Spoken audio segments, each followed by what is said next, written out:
Welcome students, welcome to my YouTube channel develop your skill. तो स्वागत करती हूँ मैं आप सभी का मेरे इस चैनल पर जिसका नाम है डेवलप योर स्किल। ठीक है, तो कल की वीडियो में हम लोगों ने पास्ट इंडेफिनिट टेंस के बारे में पढ़ा था। चलिए आज थोड़ा सा रिवाइज करते हैं, फिर आगे की प्रोसेस स्टार्ट करते हैं।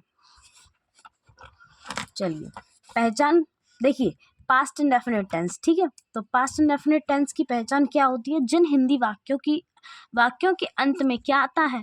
ता था, ती थी, ते थे या आ ई ए शब्दों का प्रयोग करते हैं, वो क्या कहलाते हैं? पास्ट इंडेफिनिट टेंस कहलाते हैं। देखिए पहचान यही है, जिनके ता था, ती थी, ते थे, आ ई ए ये शब्द भी आ सकते हैं। ठीक है, जरूरी नहीं है ताता तीथी आए, मतलब कुछ भी आ सकता है, आई ये भी आ सकता है, ताता तीथी दोनों चीजें आ सकती हैं। ठीक है, तो वो काय में माने जाएंगे? पास्ट में माने जाएंगे।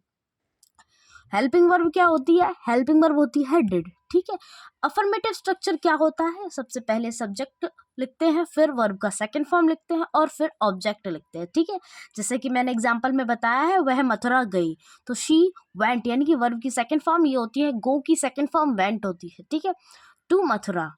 चलिए अब पढ़ते हैं नेगेटिव का। नेगेटिव में भी स्ट्रक्चर देखिए, ठीक है, negative, affirmative, negative, interrogative, double interrogative, इनका स्ट्रक्चर लगभग सभी सेम होता है, लेकिन सिर्फ वर्ब चेंज होती है और मेन वर्ब का प्रोसेस चेंज होता है। कभी वर्ब में थर्ड लगता है, कभी नहीं लगता है, तो इस तरीके से। ठीक है,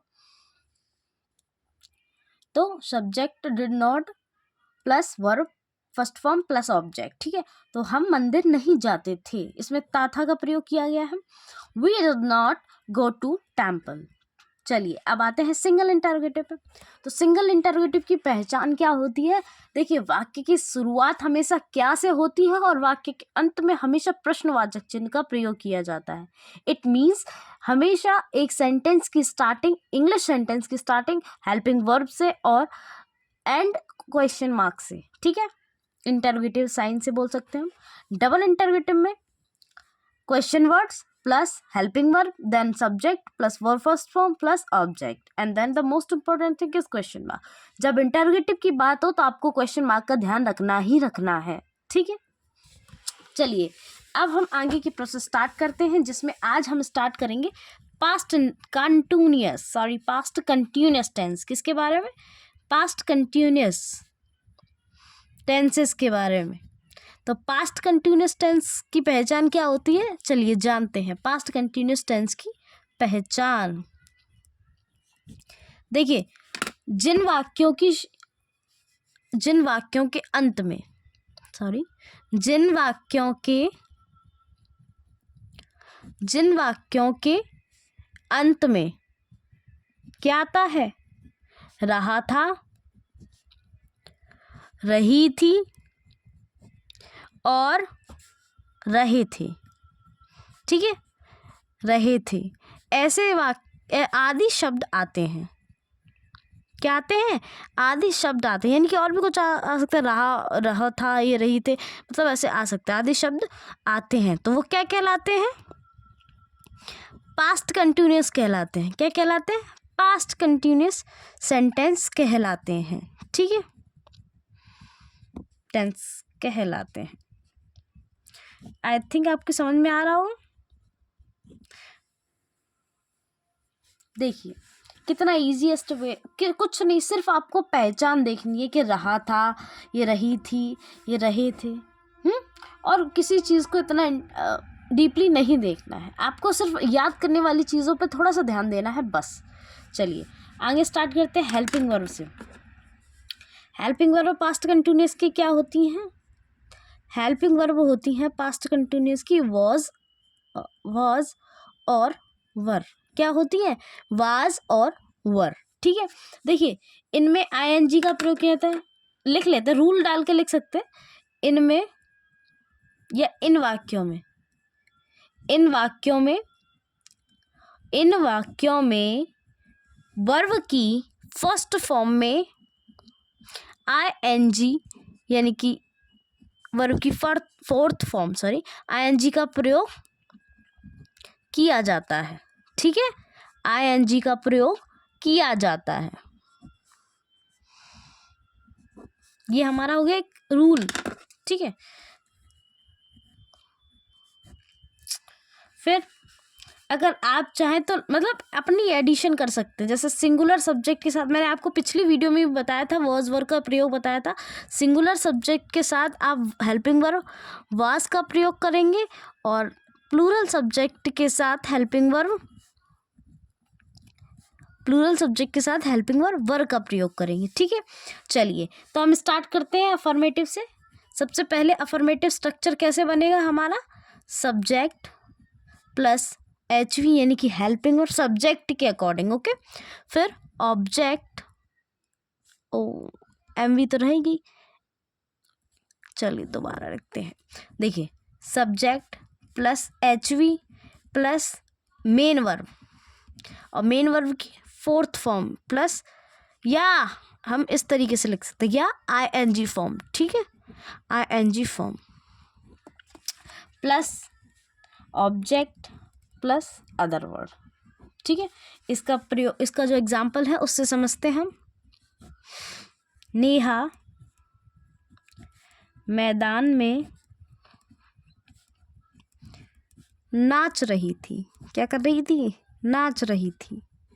ठीक है, चलिए तो नेहा, अब ये बताइए नेहा सिंगुलर सब्जेक्ट है या प्लूरल सब्जेक्ट है। तो नेहा है सिंगुलर सब्जेक्ट, तो नेहा वॉज, क्या कर रही थी, वो नाच रही, तो डांस, डांस की फोर्थ फॉर्म क्या हो जाएगी, डांसिंग। कहाँ नाच रही थी, इन द फील्ड। ठीक है, कहाँ नाच रही थी, इन द फील्ड। चलिए अब आते हैं नेगेटिव सेंटेंस पर। तो नेगेटिव सेंटेंस का स्ट्रक्चर किस तरीके से बनेगा, subject plus HV plus not plus verb में ING plus object plus other word. ठीक है, तो ये बन गया हमारा नेगेटिव का। अब इसका भी एग्जाम्पल से समझते हैं हम। मैं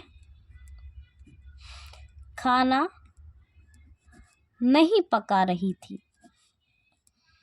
मैं खाना नहीं पका रही थी। ठीक है, देखिए इसको किस तरीके से बनाएंगे, आई के साथ क्या आएगा, वॉज आएगा, आई वॉज नॉट। ठीक है, आई वॉज नॉट कुकिंग, पकाना की कुकिंग, और क्या पकाने, फूड, द फूड। ठीक है, ऐसे ही इंटरगेटिव देखते हैं, इंटरगेटिव या सिंगल इंटरगेटिव। तो सिंगल इंटरगेटिव का स्ट्रक्चर कहाँ से स्टार्ट करेंगे, helping verb plus subject plus V first में ING, फर्स्ट लिख सकते हैं आप यहाँ फर्स्ट। ठीक है, ING object then other word और क्वेश्चन मार्क। देखिए जैसे कि इन वाक्यों की शुरुआत क्या शब्द से होती है, इसी प्रकार हम इसका भी करेंगे। क्या तुम नहा रहे थे। ठीक है, इसका बनाएंगे हम वर यू, क्योंकि यू मतलब plural subject, you were you. या देखिए नहाना के आप टेकिंग बात लगा सकते हैं या बाथिंग लगा सकते हैं, वर यू बाथिंग, तो ये हमारा। ठीक है, या टेकिंग बात लगा सकते हैं, कोई प्रॉब्लम नहीं है। कुछ लोग उस तरीके से भी करते हैं। डबल इंटरगेटिव, डबल इंटरगेटिव में क्या करेंगे, question word plus subject plus helping verb plus subject plus V first में ING प्लस ऑब्जेक्ट और देन अदर वर्ड और क्वेश्चन मार्क। ठीक है, देखिए अब इसका एग्जाम्पल समझ लेते हैं। इसका एग्जाम्पल है, वे आगरा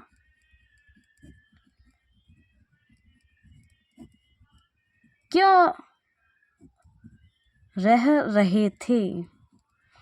ठीक है, तो वह आगरा क्यों रह रहे थे, तो why were they living in Agra.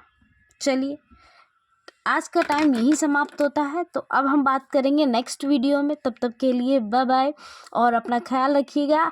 I hope आप लोगों को ये सब समझ में आया होगा। अगर और आपको जानकारी चाहिए तो मेरे चैनल को सब्सक्राइब कर लीजिए, जिससे आपके पास नोटिफिकेशन टाइम टू टाइम आते रहे।